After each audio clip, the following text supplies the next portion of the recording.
Supreme court রায় দিয়েছে electoral bond অসাংবিধানিক।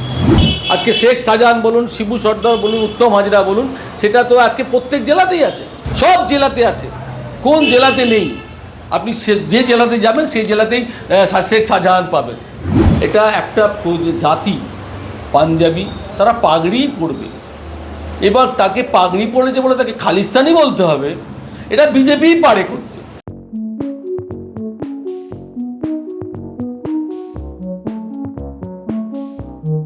এই মুহূর্তে আমি পেয়ে গেছি দক্ষিণ কলকাতা জেলা কংগ্রেস সভাপতি প্রদীপ প্রসাদকে। প্রদীপদাকে জিজ্ঞেস করব, আজকে মানে যে সময় আমরা ভিডিওটা রেকর্ড করছি সেই সময় দক্ষিণ কলকাতা জেলা কংগ্রেস একটি কর্মসূচি গ্রহণ করে, যে কর্মসূচিটার মূল ছিল যে ইলেকটোরাল বন্ড নিয়ে সুপ্রিম কোর্ট যে রায় দিয়েছে তা অসাংবিধানিক।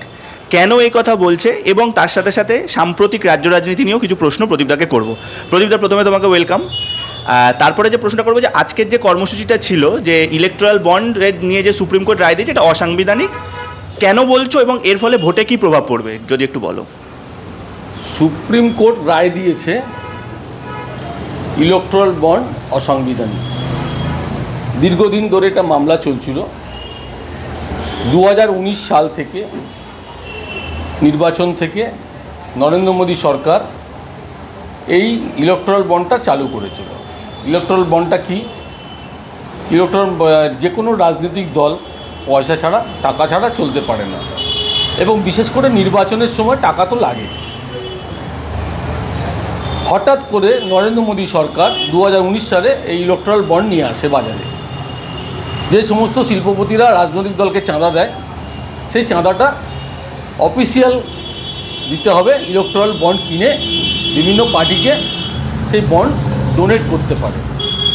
সেটা কোথা থেকে কিনবে? স্টেট ব্যাঙ্ক অফ ইন্ডিয়া থেকে ইলেকট্রাল বন্ড কেনা হবে। সেই সময় আমরা চমকে গেছিলাম যে কোন নিয়ম এবং কে কাকে চাঁদা দিচ্ছে এটা কেউ জানতে পারবে না। তখন রাহুল গান্ধী, তৎকালীন কংগ্রেসের সভাপতি রাহুল গান্ধী, এই ইলেকট্রাল বন্ডটাকে সংগঠিত লুট বলেছিল। আজকের দিনে এসে 5 বছর পরে সুপ্রিম কোর্টের রায় প্রকাশ্যে এলো যে রাহুল গান্ধী যে কথাটা বলেছিল সংগঠিত লুট, আজকে সুপ্রিম কোর্ট সে একই কথা বলছে যে এই লুট, এই সাংবিধানিক লুটটা হচ্ছে যে অসাংবিধানিক। যে ইলেকট্রাল বন্ডটা এটা অসাংবিধানিক বলাতেই এটা নরেন্দ্র মোদী সরকারের প্রধানমন্ত্রী পদ থেকে নরেন্দ্র মোদী পদত্যাগ করে দেওয়া উচিত ছিল। এটা 1,000, 2,000 বা 1 লক্ষ 2 লক্ষ টাকা নয়। আজকে বিজেপি সর্বভারতীয় দল আজকে তৈরি হয়েছে 88 সাল থেকে আজকের ডেটে, রাহুল 14 সাল থেকে আজকের ডেটে। এই 10 বছরে বিজেপির ফান্ডে কত টাকা ঢুকেছে সেটা আগে জানাতে হবে। আজকে বিজেপি প্রায় 10,000 কোটি টাকার মালিক। এই 10,000 কোটি টাকার মালিক যে হয়েছে বিজেপি, ইলেকট্রাল বন্ডের মাধ্যমে হয়েছে।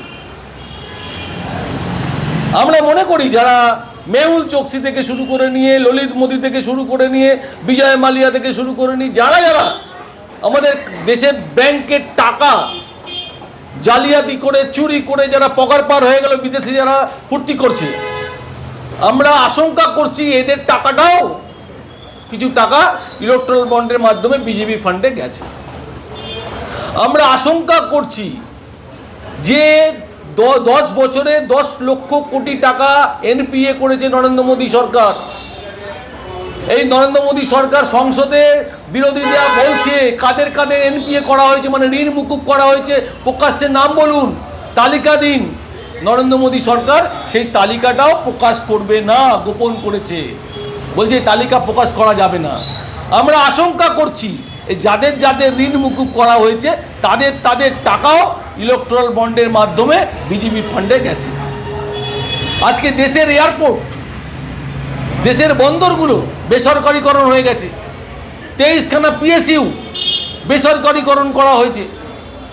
আমরা মনে করি যারা এই বেসরকারি ইনভেস্ট করেছে, যারা টাকা দিয়ে কিনেছে, আমরা মনে করি তাদের টাকাও কিছু টাকা বিজেপির ইলেকট্রাল বন্ডে গেছে।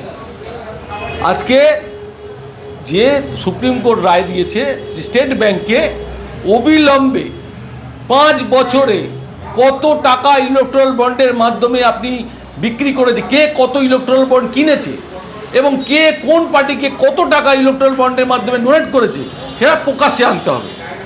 এবং সেটা প্রকাশ্যে শুধু কী আনবে, নির্বাচন কমিশনকে লিস্টটা দিতে হবে। নির্বাচন কমিশন সেই লিস্টটা পাবলিক ডোমেনে নিয়ে আসবে। এটা হচ্ছে আমরা পরিষ্কার, আমরা আশঙ্কা যেটা আছে, আমাদের আশঙ্কাটা সত্যি প্রমাণিত হবে যেদিনকে তালিকাটা বেরোবে। আমরা মনে করি যে সবথেকে দুর্নীতিগ্রস্ত যদি সরকার ভারতবর্ষে গঠন করে থাকে সেটা হচ্ছে নরেন্দ্র মোদী সরকার। আমরা দুর্নীতিগ্রস্ত বলছি শুধু নয়, এটা সুপ্রিম কোর্ট বারবার করে প্রমাণ করে দিল এই রায়ের মাধ্যমে যে দুর্নীতিগ্রস্ত, এটা একটা প্রধানমন্ত্রী একটা সিদ্ধান্ত নিয়েছে, সেটা সিদ্ধান্তটা অসাংবিধানিক বলেছে। এটা প্রধানমন্ত্রী নিজে থেকে পদত্যাগ করে দেওয়া উচিত এবং অর্থমন্ত্রীরও পদত্যাগ করে দেওয়া উচিত। আমরা মনে করি নরেন্দ্র মোদী সরকার আরও বড় দুর্নীতি, যে এরপর রায় আসবে পিএম কেয়ার ফান্ড নিয়ে। পিএম কেয়ার ফান্ড নিয়েও মামলা হচ্ছে। পিএম কেয়ার ফান্ড কখনো প্রধানমন্ত্রীর নামে টাকা প্রাইভেটাইজেশন হয় না, বেসরকারি হয় না, ওটা সরকারি টাকা। পিএম কেয়ার ফান্ডে ইউজ করা হচ্ছে অশোক স্তম্ভ প্রধানমন্ত্রীর নাম, প্রধানমন্ত্রী পদ। পিএম কেয়ার ফান্ডে কত টাকা জমা পড়েছে এবং কে পিএম কেয়ারের টাকা দিয়েছে, এই টাকাটা কোন কোন খাতে খরচা হয়েছে, এটাও পাবলিক ডোমেনে আনতে হবে, এটা আমাদের দাবি। তুমি পাবলিক ডোমেনে আনার কথা বললে, সাম্প্রতিককালে পশ্চিমবঙ্গে একটা জিনিস পাবলিক ডোমেনে এসছে যদি বলো, সেটা হচ্ছে সন্দেশখালী। আমরা জানতে পেরেছি সেখানে সন্দেশখালীতে শেখ শাহজাহান, তার দুই সাকরেদ উত্তম সর্দার এবং শিবু হাজরাকে নিয়ে একটা ঘটনা চলতো। সেখানে হচ্ছে আদিবাসীদের জমি কেড়ে নেওয়া, তাদের জমিতে বিভিন্ন রকম অবৈধভাবে তাদের মানুষকে দিয়ে খাটানো, তাদের টাকা না দেওয়া, এবং সবচেয়ে যেটা বর্বরিচিত আমি মনে করি সেটা হচ্ছে যে মহিলাদের যখন তখন পার্টি অফিসে তুলে নিয়ে যাওয়া, রাত্রি 10টার পর সেখানে মিটিং হতো, নববধূকে আগে পার্টি অফিসে ঘুরে যেতে হতো। এই ঘটনাটা শুনে তোমার কি মনে হয় একজন রাজনৈতিক কর্মী হিসাবে, কোন যুগে বাস করছি আমরা? তুমি একটা সন্দেশখালীটা সামনে এসেছে বলে তুমি সন্দেশখালী বলছো। আজকে পশ্চিমবাংলার কোন জেলায় মানুষরা এইভাবে এফেক্টেড নয়? সব জেলাতে এরকম এফেক্টেড আছে। আজকে যে রাজনীতি যারা করছে সরকার, বিশেষ করে সরকারি দল, আজকে পলিটিক্যাল লোক কোথায়? আর সমাজ বিরোধীদের জায়গা হয়ে গেছে, আশ্রয়স্থল হয়ে গেছে রুলিং পার্টি। শুধু আমরা বলছি না, রুলিং পার্টির লোকেরাও বলছে। যারা পলিটিক্যাল লোক, তৃণমূল কংগ্রেসের যারা রাজনৈতিক সচেতন মানুষ, যারা রাজনীতি করে, তারা পেরে উঠছে না এই ধরনের লোকেদের সাথে, তারা পেরে উঠছে না এই ধরনের লোকেদের সঙ্গে যুদ্ধ করতে। কারণ তাদের কাছে ক্ষমতা আছে, অর্থবল আছে, লোকবল আছে, মাসেল পাওয়ার আছে, মানি পাওয়ার আছে। এই পাওয়ার, মানি পাওয়ার আর মাসেল পাওয়ারের জন্য আজকে তৃণমূল কংগ্রেসে এই সাধারণ পলিটিক্যাল ছেলে যারা আছে, নিরীহ পলিটিক্যাল ছেলে, তারাও পেরে উঠছে না। তারাও ঘরে বসে যেতে বাধ্য হচ্ছে, রাজনীতি ছেড়ে দিতে বাধ্য হচ্ছে এই সমস্ত লোকেদের অত্যাচারে। আজকে শেখ শাহজাহান বলুন, শিবু সর্দার বলুন, উত্তম হাজরা বলুন, সেটা তো আজকে প্রত্যেক জেলাতেই আছে, সব জেলাতে আছে। কোন জেলাতে নেই? আপনি যে জেলাতে যাবেন সেই জেলাতেই শেখ শাহজাহান পাবেন। আজকে শেখ শাহজাহানরা যেভাবে করছে, আজকে যে দেখুন সন্দেশখালী ইস্যুটা হচ্ছে মারাত্মক। এই অভিযোগ ভেতরের থেকে যে অভিযোগগুলো আসে, অভিযোগটা কংগ্রেসের অভিযোগ নয়, এটা সাধারণ মানুষের অভিযোগ। না, কিন্তু এটা তো শাসক দল বলছে এটা তো সমস্ত বানানো, এতদিন কেউ জানতে পারেনি। এটা বানানো কি হলো না এটা সাজানো, সেটা আমরা বলতে পারবো না। যে বক্তব্যগুলো আমরা টিভির পর্দায় দেখছি সেটা মা বোনেদের বক্তব্য। এই বক্তব্য খণ্ডন করা উচিত নয় মমতা বন্দ্যোপাধ্যায়। মমতা বন্দ্যোপাধ্যায় মহিলা মুখ্যমন্ত্রী, রাজ্যের মহিলা মুখ্যমন্ত্রী, প্রথম পশ্চিমবাংলার প্রথম মহিলা মুখ্যমন্ত্রী। তা সন্দেশখালীতে গিয়ে ফেস করা উচিত, সত্য ঘটনা উনি নিজের মুখে শোনা উচিত। আজকে বিভিন্ন এমএলএকে পাঠাচ্ছেন, প্রতিনিধি পাঠাচ্ছেন, না পাঠিয়ে নিজে যান। মা বোনেদের যে ইজ্জতে টান পড়েছে, মা বোনেদের যে ইজ্জত নিয়ে টানাটানি হয়েছে, সেটা গিয়ে সামনে থেকে ফেস করুন যে হ্যাঁ আপনার দলের লোকেদের দ্বারা কিভাবে এফেক্টেড হয়েছে সন্দেশখালীর মানুষ। সেটা মমতা বন্দ্যোপাধ্যায় নিজে যাওয়া উচিত ছিল। আজকে বিজেপি সেখানে রাজনীতি করছে। আমি বিজেপির প্রশ্ন আসছিলাম, বিজেপি ওখানে বলছে তো একটা সাম্প্রদায়িক মেরুকরণ করার চেষ্টা করছে। 100 বার আমি বিজেপি যে মেরুকরণের কথা বলছে, আমি তার সঙ্গে আমি আপনার সঙ্গে একমত। কারণ বিজেপি কিচ্ছু করবে না, এর আগে বিজেপি সন্দেশখালিতে মহিলা কমিশন থেকে লোক গেছে, তাদের রেকমেন্ডেশন কি?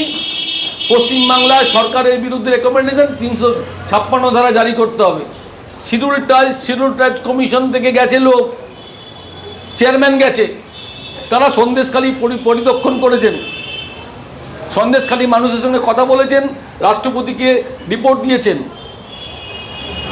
আজকে শিশু কমিশন থেকে লোক গেছে, শিশু কমিশনের লোকেরাও একই বক্তব্য।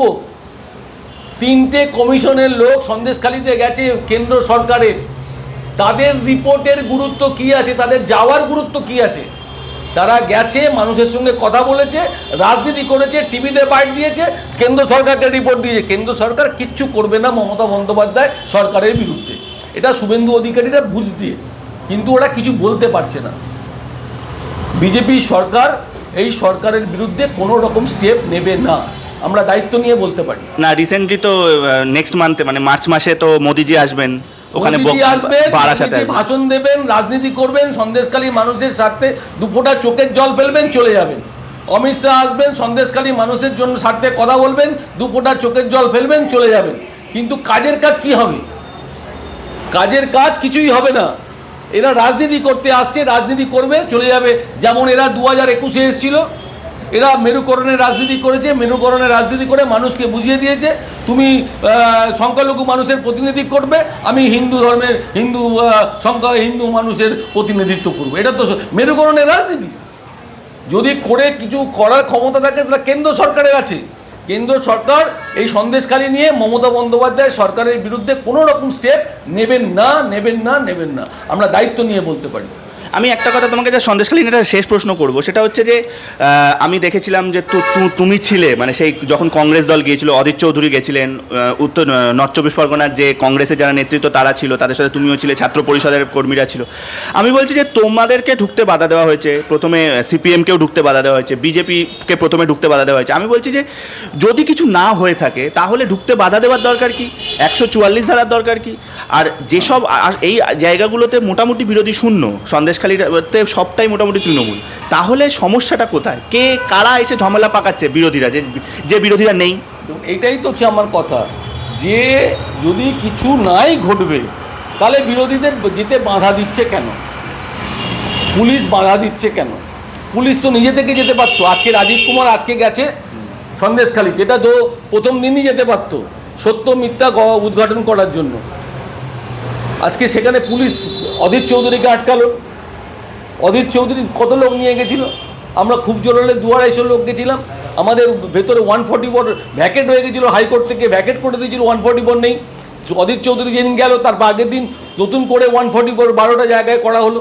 কিন্তু অধীর চৌধুরীকে অ্যালাউ করতে পারতো, লোকসভার কংগ্রেস দলনেতা, উনি পাবলিক অ্যাকাউন্টস কমিটির চেয়ারম্যান, উনি প্রদেশ কংগ্রেস সভাপতি, 6 বারের সাংসদ, বলতে পারতো যে অধীর চৌধুরীকে আমরা অ্যালাউ করতে পারি, আর কেউ অ্যালাউ হবে না। অধীর চৌধুরী তার নিজের সিকিউরিটি নিয়ে যেতে পারতো সন্দেশখালীতে, সন্দেশখালীর মা বোনেদেরকে সঙ্গে কথা বলতে পারতো। কি বলতে যাচ্ছিল? যে সন্দেশখালীর মানুষকে আশ্বাস দিতে যাচ্ছিল যে আমরা আছি আপনাদের পাশে। এই কথাটা বললে কি অপরাধ? যে তাকে ব্যারিকেড করে আটকানো, বাঁশের ব্যারিকেড করে, মহিলা পুলিশ দিয়ে, পুরুষ পুলিশ দিয়ে প্রাচীর তৈরি করে অধীর চৌধুরীকে আটকানো হলো। এ তো নিন্দাজনক কথা, এটা তো ভীষণ নিন্দনীয় কথা। আর একটা শেষ প্রশ্ন তোমায় করবো প্রদীপদা, সেটা হচ্ছে যে রিসেন্টলি একটা ঘটনা ঘটেছে, পুলিশের কথা উঠলো যেহেতু, আইপিএস অফিসার জসপ্রীত সিং তিনি তার ডিউটি করছিলেন, তখন বিজেপির থেকে একটা মিছিল যায় এবং তাকে খালিস্তানি বলা হয়। আমি বলছি যে এরম একটা কথা আমরা আগে শুনেছিলাম যোগী আদিত্যনাথের কাছে, তিনি বলেছিলেন যে যে লুঙ্গি পরে চিড়ে খায় সে হচ্ছে রোহিঙ্গা বাংলাদেশি, পাগড়ি পরলে খালিস্তানি। আমি বলছি যে এই যে মানে একটা মানে প্রবণতাটা কতটা মারাত্মক বলে তুমি মনে করো ভারতের মতো একটা মানে ডাইভার্স দেশের পক্ষে? তুমি যদি এটা নিয়ে একটু বলো। দেখো, এই কথাটা কাল থেকে টিভিতে আলোচ্য বিষয় হয়েছে যে বিজেপি একজন পুলিশ অফিসারকে খালিস্তানি বলে আখ্যা, মানে শুধুমাত্র সে পাগড়ি পরে বলে। এটা খুবই নিন্দনীয় কথাবার্তা। এটা একটা জাতি, পাঞ্জাবি, তারা পাগড়িই পরবে, এবার তাকে পাগড়ি পরেছে বলে তাকে খালিস্তানি বলতে হবে? এটা বিজেপিই পারে করতে, কারণ বিজেপি একটা সাম্প্রদায়িক দল। বিজেপি একটা ধর্মের সঙ্গে আর একটা ধর্মের যুদ্ধ লাগিয়ে ওরা ভোটে যেতে বৈতরণী পার করে। বিজেপির নতুন কিছু শুনে বিজেপি বলুক নরেন্দ্র মোদী কেন চুপ করে আছেন। খালিস্তান পাঞ্জাবে গিয়ে সমস্ত মানুষ পাঞ্জাবের পাগড়ি পরে, তাহলে পাঞ্জাবে যারা বাস করে তারা সবাই খালিস্তানি? বিজেপির কেন্দ্রীয় নেতৃত্ব এটা পরিষ্কার করে দেওয়া উচিত যে শুভেন্দুকে ক্ষমা চাওয়া উচিত, যে বিজেপির কর্মীরা বলেছে তাকে ক্ষমা চাওয়া উচিত। কলকাতা তো পাঞ্জাবিদের যে আমরা বিশ্বস্ত পাঞ্জাবি বলে জানি, আগে যে কোনো ট্যাক্সি ড্রাইভার হতো পাঞ্জাবি, ট্রাক ড্রাইভার পাঞ্জাবি, তাদের ট্যাক্সির ব্যবসা, ট্রাকের ব্যবসা, হোটেলের ব্যবসা বিশ্বাসযোগ্য, মানে তাদেরকে ওপর ভরসা করা যায়, তাদের ওপর বিশ্বাস করা যায়। একটা মহিলাকে গাড়িতে ট্যাক্সিতে একা চাপিয়ে দিতে হয়, ট্যাক্সি ড্রাইভার থাকলে নিশ্চিন্ত, তার নিরাপত্তা আছে। বিজেপি একটা বরাবরই সাম্প্রদায়িক দল, এরা মণিপুরে জাতি দাঙ্গা বাঁধায়, দুটো জাতির মধ্যে দাঙ্গা বাঁধিয়ে দেয়। মণিপুরে দাঙ্গা বাঁধিয়ে নরেন্দ্র মোদী অমিত শাহ দেখেন কোনো স্টেপ নেন না। শুভেন্দুর ক্ষেত্রেও কোনো স্টেপ নেওয়া হবে না আমরা জানি। কিন্তু তার পাশাপাশি আর একটা কথা, অনন্যা গতকাল একটা কথা বলেছেন, খ্রিস্টানদের আক্রমণ করেছেন, তারও আমরা তীব্র নিন্দা করছি। ভারতবর্ষের জাতীয় কংগ্রেস একমাত্র দল যে দলে সব ধর্মের মানুষ আমাদের একত্রিত হয়ে একটা মঞ্চ, ভারতের জাতীয় কংগ্রেস। এখানে কোনো জাতিভেদ নেই জাতীয় কংগ্রেস। আমরা কোনো জাতিকে, কোনো ধর্মকে আলাদা করে নম্বর দিই না। আমরা সব ধর্মের মানুষ সহ অবস্থান করবে ভারতবর্ষের জাতীয় কংগ্রেস, এটা মনে করে। এটা আজকের পলিসি না, আমাদের জন্মগত থেকে, কংগ্রেসের জন্মগত থেকে আজ পর্যন্ত আমাদের একই পলিসিতে আমরা চলছি। ভারতবর্ষ সমস্ত জাতি, সমস্ত ধর্ম, সমস্ত বর্ণ, সমস্ত ভাষাভাষী মানুষ সহ অবস্থান করবে, এটাই কংগ্রেসের নীতি। Thank you Pradip the.